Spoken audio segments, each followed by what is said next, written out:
नाज़रीन आदाब, मैं हूं सैयद खालिद शहबाज। आप देख रहे हैं गवाह न्यूज़।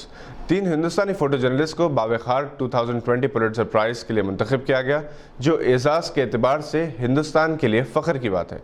मगर एक तशवीशनाक पहलू ये है कि इन जर्नलिस्ट को यह अवार्ड जम्मू कश्मीर की सूरत हाल से मुताल्लिक़ फ़ोटोज़ पर दिया जा रहा है, जिससे एक बार फिर बैनुल अक़वामी सतह पर कश्मीर की सूरत हाल मौज़ूए बहस बन सकती है।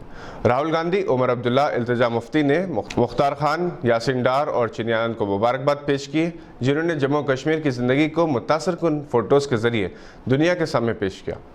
उमर अब्दुल्ला के अल्फाज में कश्मीर में सहाफ़ियों के लिए एक मिसाल तरीन साल था। अपने ट्विटर पैगाम में इन्होंने लिखा कि गुज़िश्ता 30 बरस से भी मुश्किल हालात हैं।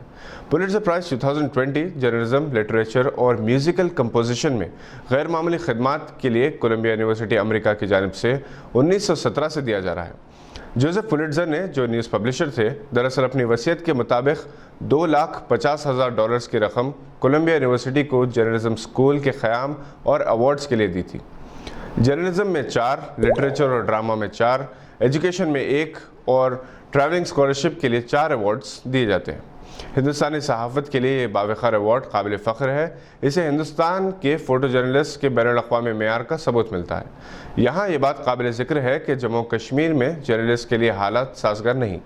वो एक तरफ मिलिटेंट्स ऑर्गेनाइजेशन से परेशान है, तो दूसरी तरफ हुकूमत से इन्हें अपनी खिदमात अंजाम देने में कदम कदम पर रुकावटों का सामना करना पड़ रहा है।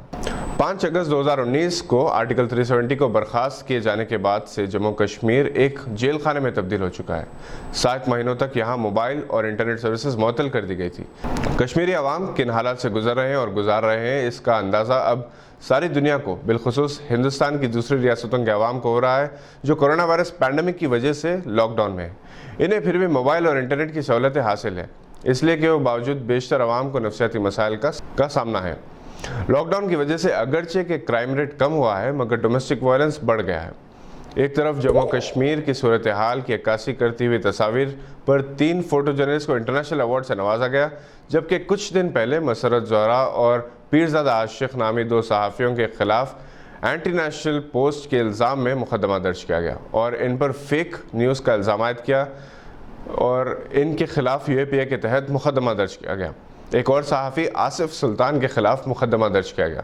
कश्मीर प्रेस क्लब ने वज़ीर दाखिला अमित शाह और जम्मू कश्मीर के लेफ्टिनेंट गवर्नर से अपील की थी कि वो जम्मू कश्मीर के सहाफ़ियों को हरासा और परेशान करने के सिलसिले में मुकदमा दर्ज करें। नाज़रीन, जम्मू कश्मीर पर मुकम्मल मरकज़ का कंट्रोल है।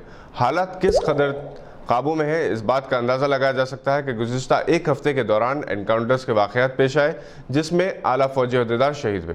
कोरोना वायरस से भी कश्मीरी परेशान है। अल जज़ीरा को दिए गए इंटरव्यू में इन्होंने अंदेशा जाहिर किया कि हॉस्पिटल्स की कमी, डॉक्टर्स, मेडिसिन और सहूलतों की कमी की वजह से कश्मीरी अवाम जानवरों की तरह मर जाएंगे। डॉक्टर्स का कहना है कि आम दिनों में यहाँ के हॉस्पिटल्स आम इमराज से निमटने के अहल नहीं। कोरोना वायरस जैसे मर्ज से निमटने के लिए वो वसाइल और सहूलतें ही नहीं हैं।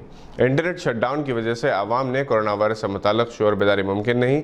बहरहाल कश्मीर की ज़िंदगी, वहाँ के हालात पर तस्वीर की बुनियाद पर हिंदुस्तान को अवार्ड मिल गए। इन तस्वीर में एक 6 साल लड़की मुनीफा नज़ीर की तस्वीर भी है, जिसकी एक आंख हिंदुस्तानी सिपाही के फायर किए हुए छर्रे से ज़ख्मी हुई थी। ये तस्वीर कश्मीर की दास्तान बयान करने के लिए काफ़ी है। आपसे इजाज़त लेने से पहले आपसे दरख्वास्त है कि अगर आपने अभी तक इस चैनल को सब्सक्राइब नहीं किया तो सब्सक्राइब ज़रूर करें और लाइक का बटन दबाना ना भूलें। शुक्रिया।